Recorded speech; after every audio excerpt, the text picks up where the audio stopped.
एक तरफ मनुवादी कहते रह गए जात पात और दलितों पर अत्याचार अब खत्म हो चुका है और दूसरी तरफ मेरठ के सरधरा थाना क्षेत्र के कपसाड़ गांव में एक सवर्ण लड़के पारस सिंह ने 9 जनवरी को खेत को जाती हुई एक दलित मां के ऊपर फरसे से हमला कर उनकी हत्या कर दी। दलित समाज के 14 साल के एक बच्चे पर प्राथमिकी दर्ज हुई है सिर्फ इसलिए कि उसने एक सवाल पूछ दिया। आप सबसे पहले उस वीडियो को देखिए जिस वीडियो को वजह से अस्मित गौतम पर प्राथमिकी दर्ज हुई है। एक तरफ मनुवादी कहते रह गए जात पात और दलितों पर अत्याचार अब खत्म हो चुका है और दूसरी तरफ मेरठ के सरधरा थाना क्षेत्र के कपसाड़ गांव में एक सवर्ण लड़के पारस सिंह ने 9 जनवरी को खेत को जाती हुई एक दलित मां के ऊपर फरसे से हमला कर उनकी हत्या कर दी और उनकी बेटी के साथ छेड़छाड़ कर उसे अपने साथ ले गया।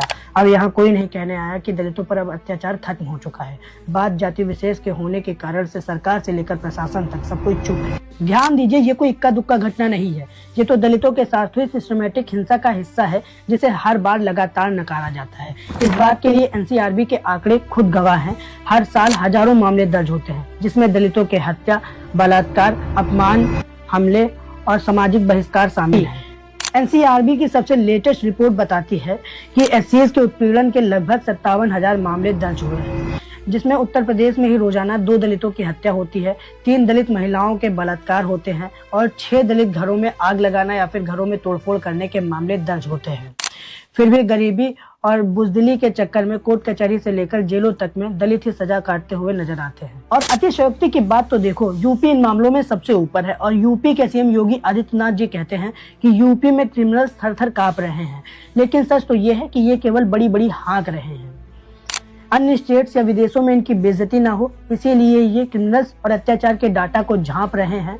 ये झूठ नहीं, मैंने सच बताया है। इन्होंने हाथरस गैंगरेप केस से लेकर उन्नाव गैंगरेप केस तक सब कुछ दबाया है। हर केस में जाति का एंगल हटाकर इन्होंने आपसी विवाद बनवाया है। प्रशासन ने हम काम कर रहे हैं ये कहकर केवल मन बहलाया है। वैसे ही इस मेरठ वाले केस में भी करने की कोशिश चल रही थी। लड़के की उम्र 17 साल बता रहे हैं और पंचायत से भी 50,000 रुपए देने की बात सामने ला रहे हैं ताकि लड़की पर इल्जाम लगाया जा सके। लड़की ने अपनी मां का मर्डर किया है ये बताया जा सके। ये तो सही हुआ, सही जगह पर सही समय पर भीम आर्मी और चंद्रशेखर आ गए, वरना तो ये पूरे केस को घुमाने वाले थे, पीड़िता के परिवार को ही फंसाने वाले थे। अब ये ऊंच नीच की गाज इतनी भारी पड़ रही है, कोर्टों में दलित उत्पीड़न की फाइलें भारी मात्रा में सड़ रही हैं, क्योंकि पैसे वाले और पावर वाले जल्दी ही छूट जाते हैं। दलित कोर्ट कचहरी के चक्कर लगाकर टूट जाते हैं। तभी तो मैं कहता हूँ जाति आधारित हिंसा फरसे या तलवार से नहीं होती, इसमें भी इनकार, चुप्पी और राजकीय संरक्षण का पूरा साथ है।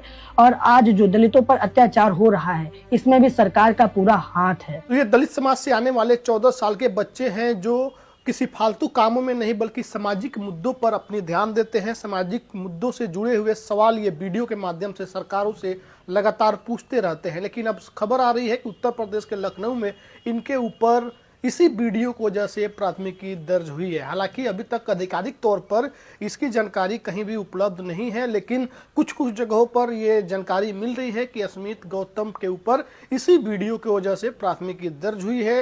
अगर इस वीडियो की वजह से प्राथमिकी दर्ज हुई है तो इस पर आपकी क्या प्रतिक्रिया है? क्या इसने कुछ गलत पूछा?